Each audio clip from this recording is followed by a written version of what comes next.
मौलाना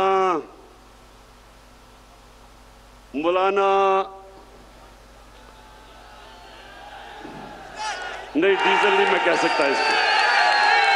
फजलू, मुझे ये बताओ कि तुम्हारे और ये जो तुम्हारा डाकुओं का टोला है, इसके होते हुए यहूदियों को साजिश करने की जरूरत क्यों है पाकिस्तान में?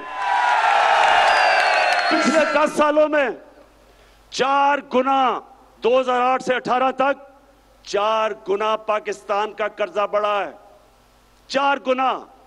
6,000 अरब रुपए से 2008 में, 60 साल में पाकिस्तान का कर्जा 6,000 अरब था। इन्होंने 10 सालों में पहुंचा दिया 30,000 अरब।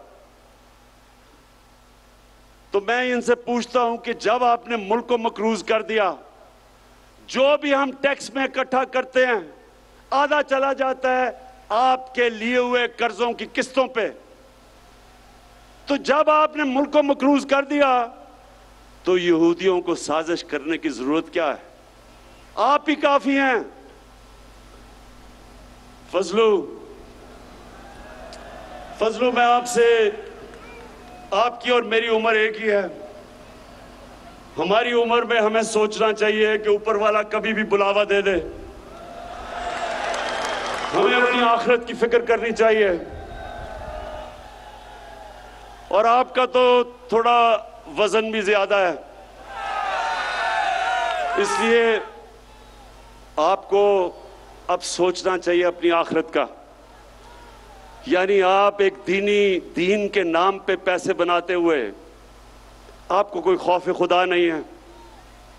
कुछ तो सोचें कि आप जो मदरसे के बच्चे, और मैं ये समझता हूं कि ये हमारा बहुत बड़ा एहसास है, हमारे मदरसे के बच्चे, लेकिन इनको आप इस्तेमाल करें अपनी सियासत चमकाने के लिए और ब्लैकमेल करने के लिए। जो मैंने कुरान पढ़ी है और जो मेरा दीन का जितना भी इल्म है, अल्लाह ने आपको माफ नहीं करना। ये 4 लोग मिलके अदम एतमाद कर रहे हैं। और आज मैं अब अपनी आखिर में सारी कौम से पूछना चाहता हूं कि देखें, एक कुरान की आयत है, अमर बिल मारूफ व नही अनिल मुनकर।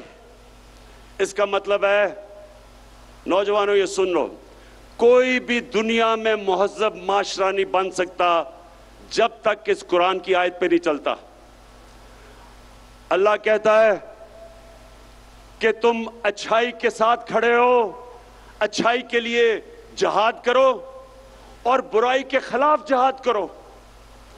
इसके ऊपर अच्छे और बुरे की तमीज जब एक माशरा रखता है, उसकी अखलाकियात ऊपर चली जाती है, वो माशरे ऊपर जाते हैं। और जिन माशरों के अंदर कानून की बालादस्ती होती है, कानून की बालादस्ती और हुक्मरानी का मतलब कि कमजोर और ताकतवर का एक ही कानून, जिसके लिए हमारे नबी सल्लल्लाहु अलैहि वसल्लम ने कहा था कि तुम्हारे से पहले बड़ी कौमें तबाह हुई जो ताकतवर चोर को सजा नहीं देते थे और बेचारे कमजोर चोर को जेल में डालते थे। कौम तबाह हो गई है तुम्हारे से पहले कई। अब ये जो चोरों का टोला है, ये सारे जो आपकी कौम को नुकसान पहुंचा रहे हैं, 35 साल से ये नुकसान पहुंचा रहे हैं। मैं 1990 की बात करता हूं।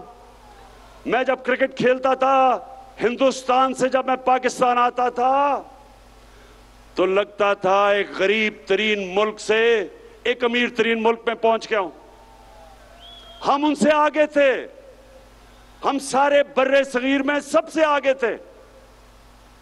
जब ये चोरों का टोला इस मुल्क के ऊपर मसल्लत हुआ, हम सबसे पीछे रह गए।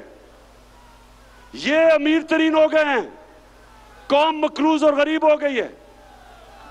ये समझ जाए मेरे मेलसी के नौजवानों, ये आप समझ जाए, जब तक एक कौम अच्छे बुरे की तमीज नहीं करती, कौम ऊपर नहीं जा सकती। मदीना की रियासत में हमारे नबी सल्लल्लाहु अलैहि वसल्लम ने इखलाकियात के ऊपर अपनी रियासत की बुनियाद रखी थी और इंसाफ पे, उस पे वो दुनिया की अजीम कौम बने थे। जब इस तरह के चोर मिलके सिर्फ एक ही काम है कि बारियां लेते रहें, खाते रहें,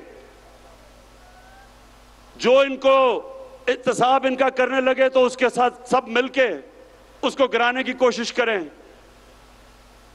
तो ये लोग, मैं अपने मीडिया से कहता हूं कि आप, मीडिया एक वॉच डॉग होता है, मीडिया का काम होता है लोगों को अच्छे बुरे की तमीज दें। आज मगरबी मीडिया कभी भी किसी के ऊपर चोरी का इल्जाम हो वो तकरीर नहीं कर सकता, वो मीडिया के सामने नहीं जाता। अगर कोई पकड़ा जाए करप्शन में, माशरे में उसकी सोशल बॉयकॉट हो जाती है, कोई उसके करीब नहीं जाता।